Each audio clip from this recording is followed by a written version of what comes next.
Galaxy Hero players, this is Anton, and today I'm going to be doing another video on Star Wars Galaxy Heroes, and it's going to be another one of those what-if scenarios. A what-if Ebon Hawk Crew pass comes around. We already have one of them, which is HK-47 in the game. Obviously, he'd have to do a rework too. But I'm like, why not add some of the other crew members? So there's a ton of options, and it'll just depend on what they do. They may, if they did this, they probably would go with aim towards KOTOR 1 first. If not, then they'd go to KOTOR 2. And then I also did a video, I think last month or month prior, in August or July of 2017 for Kreia or Darth Treya added into the game. Both versions added into the game in 1 month. Not being Jedi, not being Sith. They just be Force users, light side, dark side. That's it. Because they don't really... It maybe just have the triumphant tag, which they could add to Nihilus if they wanted, and Scion, but I wouldn't say that, do that. So, but going back to it, the Ebon Hawk Crew. So, you think it would be Revan first, but I just ordered it this way. So this one, if you don't know her name already, she's Mira Ability, or the Jedi Exile from KOTOR 2. She is a very interesting character. I will say, though, is, yes, in KOTOR 1 and 2, you can choose the gender, but in all reality, KOTOR 1's Revan was, in fact, male by canon story. And KOTOR 2 Jedi Exile was female. So that is why I found the picture and posted it here. Obviously, I don't own it, but yeah. So this is Mira Ability. She could be one of the few leaders of the Ebon Hawk. So, and there's a lot of characters, lots of them. Because in KOTOR 1, you could get at least 9 companions plus Revan. So that's 10 characters. And I think it was like 1, 2, 3, 4, 5, 6. I think it was like 10 or 12 companions for KOTOR 2. 2 of which were the same character. No, 3 of which were the same character basically from KOTOR 1. But so we'll get into that. So having a Jedi, well, she is the Jedi Exile, so having the Jedi tag could probably be it. So another thing, if they did add KOTOR, 1 and 2 Ebon Hawk crew members, as well as a few randoms here and there. This, I will admit, you'll have a lot of different factions added in, or a lot of different characters that support different factions. Like this one would be, in a sense, Jedi. The next one, I also show Malik here because it's easily not hard to throw Malik in. Malik being just a Sith to be thrown in, support the Sith. Yeah, he has some fighting style similar to, I think it was I guess a mixture between Vader and Dooku. I'm not sure right off. I'd have to look that up, but I'm sure if you do actually watch some of the Force Council cast members, they do versus series, and Malik's faced against someone. I think Antoine Bendelli, did a video. So, but going to Revan, I will admit, would be probably the first character to support light side and dark side. So he'd be irreversible. So in territory battles, that's awesome because he can participate in both sides. Excuse me. Also, of course, I would want the version where he has a purple lightsaber as well as the red one. Not just me. But also, he would also have the Jedi and Sith tag. So he supports both light side, dark side, Jedi, Sith.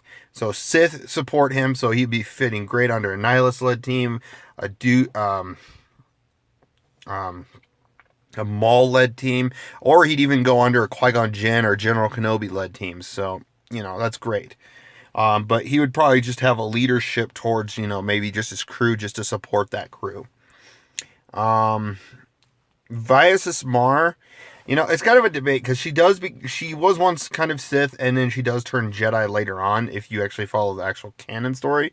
So she could also be another character similar to Revan, where she gets, those supports, but maybe have it to where in her unique, where whatever status boosts or any bonuses given from the Jedi or a Jedi or Sith leader, you know, they're halved. Only Jedi and Sith. So like, say like Qui-Gon Jinn gives, I think, 30 speed. He only gives 15 speed to her. You know, something like that. Maul gives us, I think it's like 20 evasion. She gets 10. So, you know, that's something that could be a little different. So she's not getting too much support from both sides. So yeah, that's Vias Mar.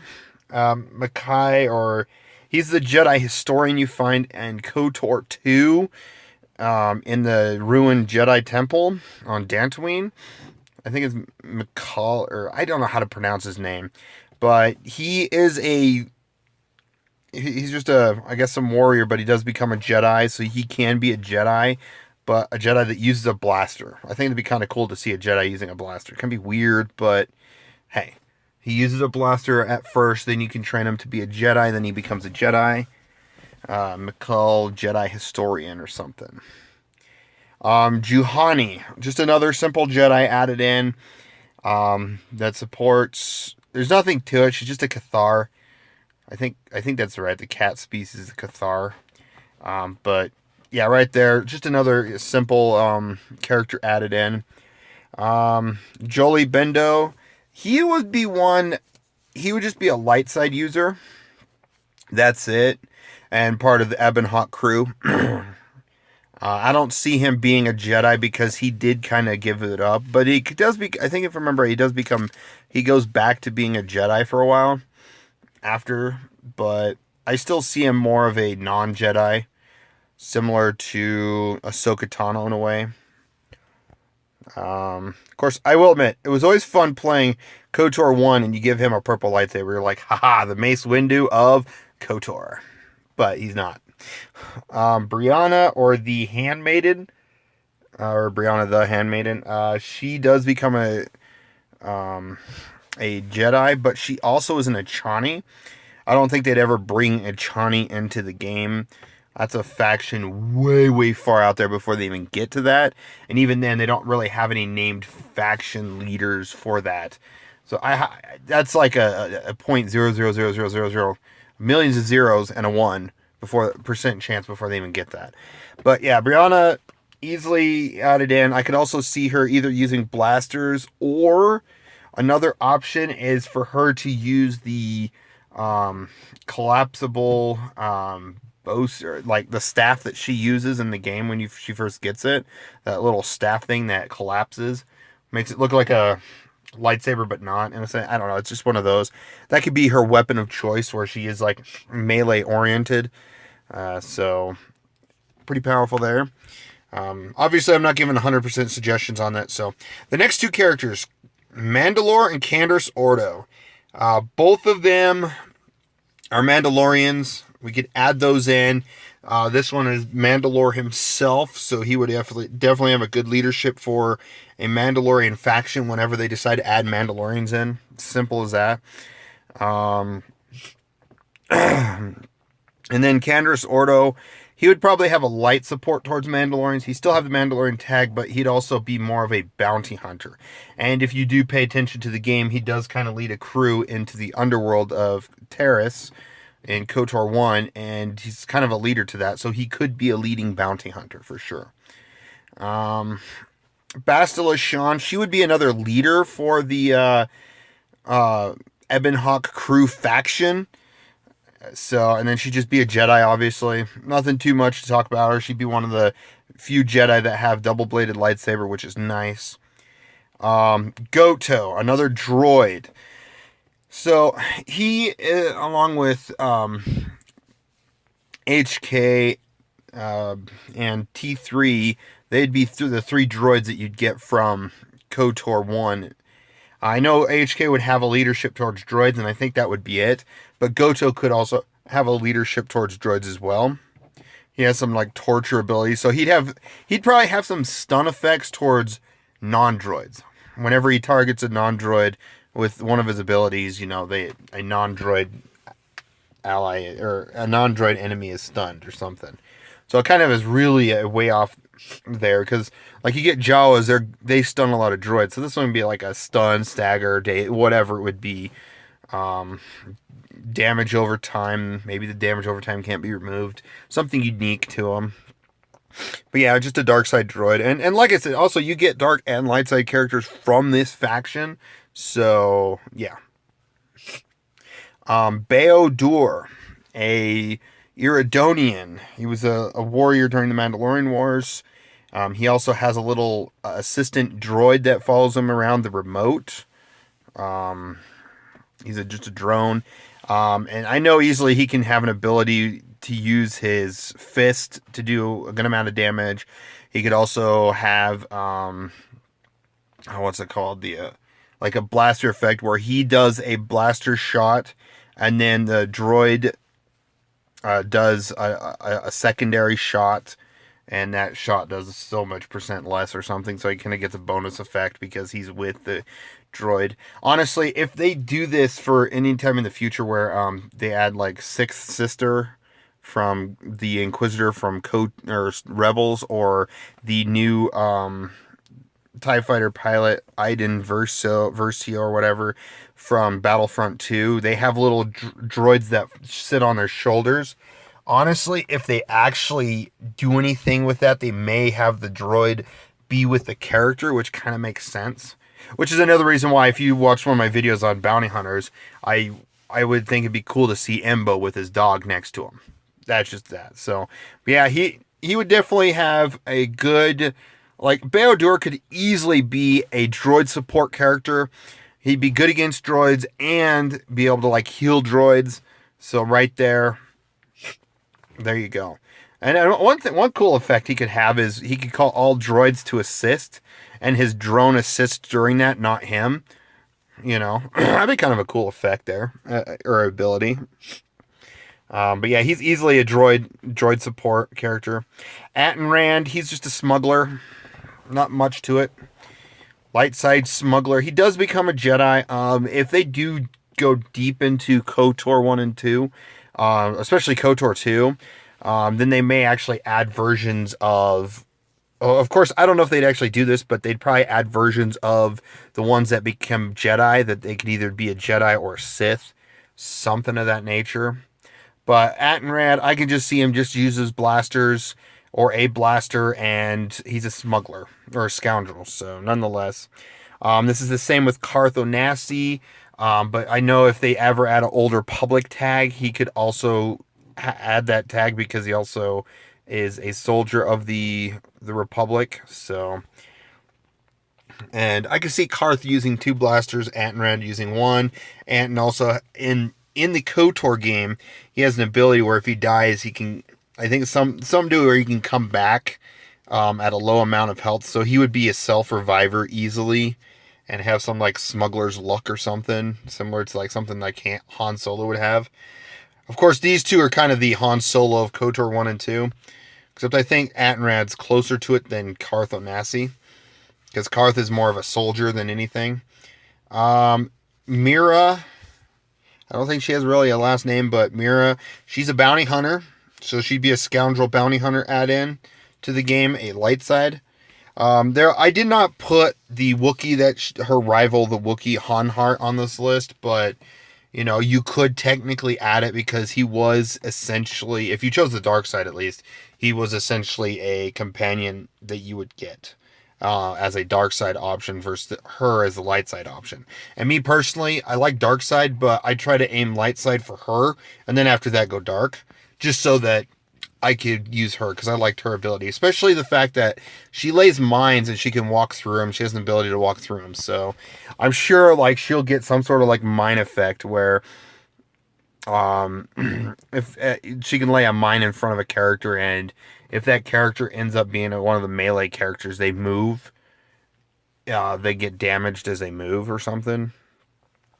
Of course, probably one of the popular duos of KOTOR 1, Zalbar and Mission Veo, the Twi'lek, and then the Wookiee. Both of these would easily be scoundrels nonetheless. Light side scoundrels. If Wookiee faction's added in, obviously Zalbar would be a Wookiee. But outside of that, that's about it for these two. But I think it'd be kind of cool. They would have some sort of abilities where, you know, he would have his bowcaster and she would have her two swords maybe, and they do some abilities together where they assist each other. Obviously T3M4, he would probably be a really good droid repair member of a droid team. Like, he'd support droids a lot. So he'd be healing droids, cleansing droids, etc. It could easily be that. Obviously, I would have thought R2-D2 would have some unique ability or a special ability where R2 does have the unique where he cleanses, which that kind of fits in, but I'm talking about like a small healing factor. But, T3 can do that, so that's easy. And that is the last of KOTOR 1 and 2. Obviously, I may add in a few other characters that are missed in another video that are actually, pretty important characters of the storyline. Like, I've already covered Malik at the very beginning, and I don't see why we would need to add him again, because Malik is, Malik. But, yeah, that's Malik for you. He's already in this list in a sense, even though he's not a Ebon Hawk Crew member. He'd just be a Sith. Maybe Sith Empire could be a tag in the future. And that would add the Darth Nihilus to it, even though he wasn't really part of Sith Empire, but, it kind of is. But Sith Empire tag with Sith Assassin, Sith Trooper. So, but yeah, this is the what if Ebon Hawk Crew is added into the game. This would be probably a really, really big faction for being a small faction. A big faction for a small faction. It's kind of funny. Because, like Rebels, you had the Phoenix Crew, and that's like 6 characters. I would personally say 7 with Rex, because Rex is more in there than Ahsoka really ever was. But, like, with Ebon Hawk, you had 2 games where you had the Ebon Hawk. One with 9 characters, and then the second game, -3. There was still, I think, like 9 plus 3 more, which was the HK, T3, and Mandalore / Canderous. They're the same character, just, different titles.